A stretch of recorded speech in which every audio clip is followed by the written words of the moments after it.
एक गांव था। वहां एक मूर्तिकार रहता था। एक बार मूर्ति बनाने के लिए उसे कुछ पत्थरों की आवश्यकता थी, तो वह जंगल की ओर जाता है।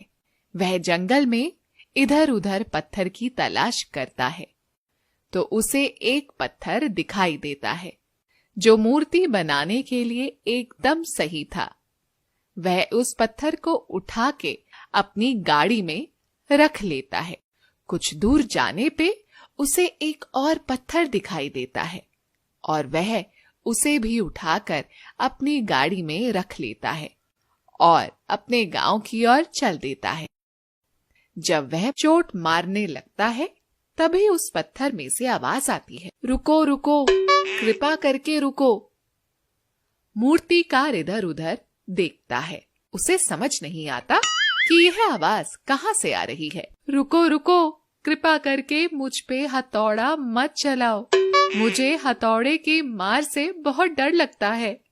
अगर तुम मुझ पे हथौड़ा चलाओगे तो मैं टूट जाऊंगा, बिखर जाऊंगा। कृपा करके मुझे छोड़ दो और किसी और पत्थर से मूर्ति बना लो।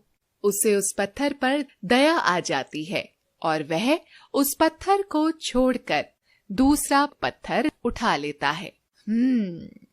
ये पत्थर बढ़िया लग रहा है, इससे मूर्ति बनाता हूँ।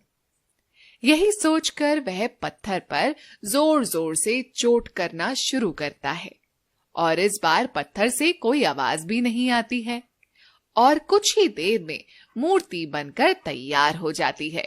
कुछ दिनों के बाद गांव के मंदिर में मूर्ति की स्थापना का दिन आता है।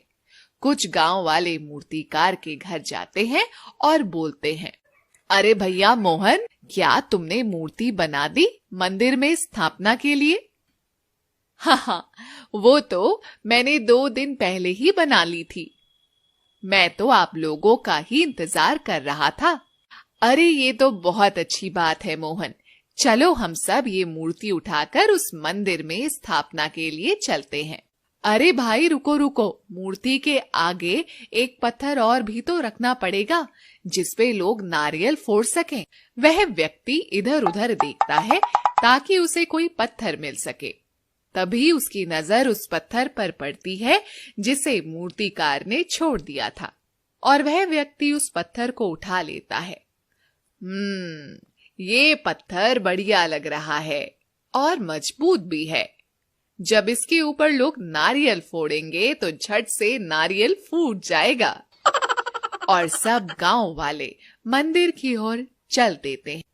तभी उस पत्थर में से जोर जोर से आवाज आती है, अरे रुको रुको मूर्ख लोगों, मुझे कहाँ ले जा रहे हो? हे भगवान मुझे बचाओ, मुझे तो कहीं नहीं जाना। मुझे तो कठिन परिस्थितियों से बहुत डर लगता है, मैं इनका सामना कभी नहीं कर सकता। हे भगवान मुझे बचाओ, आज तो मैं मर ही गया।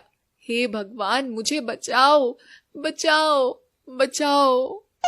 रास्ते भर वह पत्थर बहुत जोर जोर से चिल्लाता है। तभी सब गांव वाले मंदिर पहुंच जाते हैं और मूर्ति की स्थापना कर देते हैं और उस पत्थर को उसके आगे रख देते हैं। फिर सब लोग उस मूर्ति की पूजा करना शुरू कर देते हैं। मूर्ति बना हुआ पत्थर इससे बहुत खुश हो जाता है। लोग उस पत्थर को दूध से स्नान करवाते हैं, उसे चंदन का लेप लगाते हैं और उसके ऊपर फूल चढ़ाते हैं।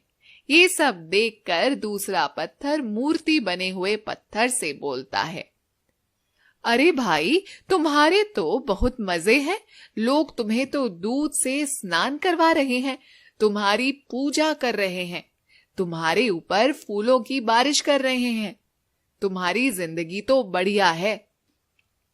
तभी एक व्यक्ति उस पत्थर पर जोर से नारियल फोड़ता है। अरे मर गया, हाय मैं तो मर गया, हाय मेरी कमर तो टूट ही गई, हे भगवान मुझे बचाओ। अरे मूर्ख व्यक्ति मेरे ऊपर नारियल क्यों फोड़ रहा है? भगवान को नारियल चढ़ाने का इतना ही शौक है तो अपने सर से क्यों नहीं फोड़ लेता तू नारियल? तभी एक और व्यक्ति उस पत्थर पर नारियल फोड़ता है। हाय हाय मर गया, आज तो मेरी शामत ही आ गई, हे भगवान, मुझे कहाँ फंसा दिया आज आपने। मैं तो जंगल में पेड़ की छांव के नीचे मजे से आराम कर रहा था, यह आपने मुझे कहाँ फंसा दिया। हाय हाय, मैं तो मर गया। ये सारे मूर्ख व्यक्ति मेरे ऊपर बारी बारी से नारियल फोड़ फोड़ कर मुझे मार ही डालेंगे। यह सब देखकर मूर्ति बना पत्थर उस पर जोर जोर से हंसता है। हा हा हा हा हा हा हा हा। तुम तो बहुत खुश होगे ही, तुम्हारी सेवा जो हो रही है। तुम्हें तो मिठाइयाँ खाने को मिल रही है और यहाँ तो मेरी कमर की हालत बिगाड़ दी इन इंसानों ने। हाय हाय, बहुत दर्द हो रहा है, कोई मलहम ही लगा दो।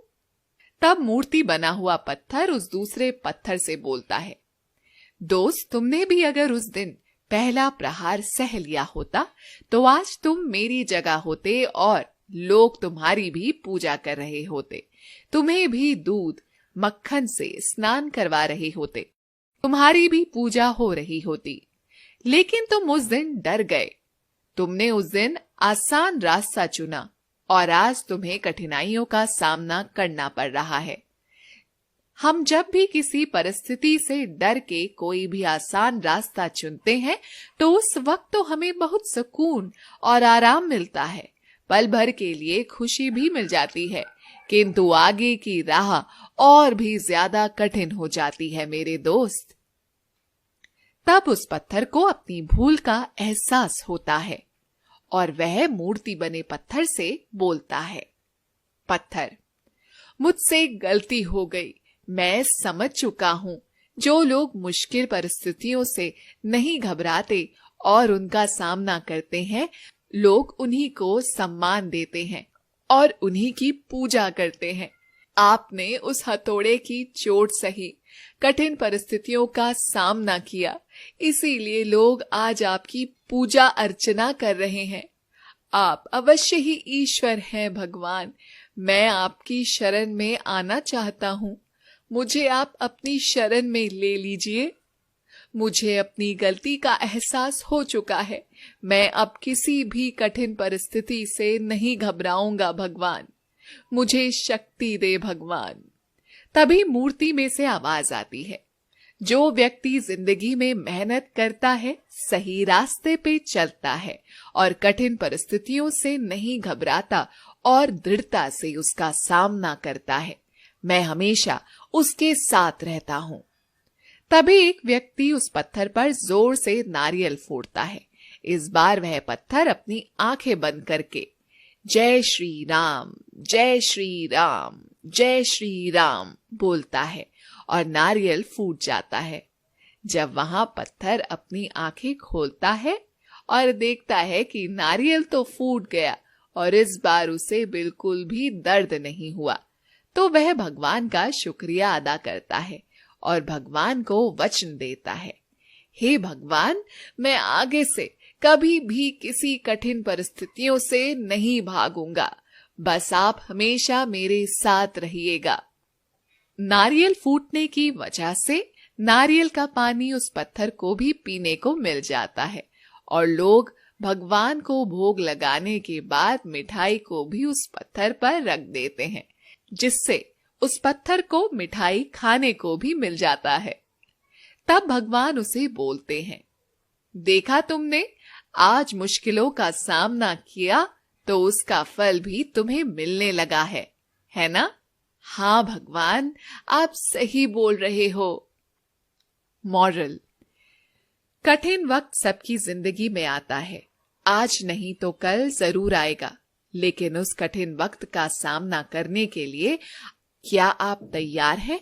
अपनी जिंदगी का मजा जरूर लीजिए, लेकिन पहले आगे आने वाले कठिन दिनों की तैयारी करने के बाद, क्योंकि जब कठिन वक्त आता है तो फिर आपको मौका नहीं मिलेगा।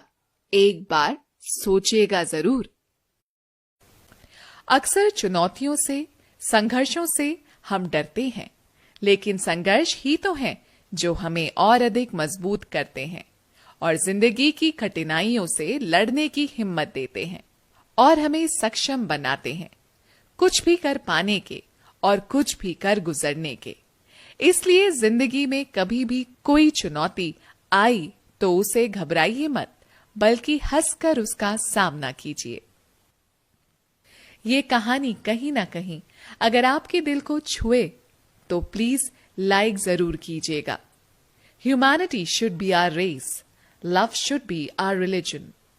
Thanks for watching.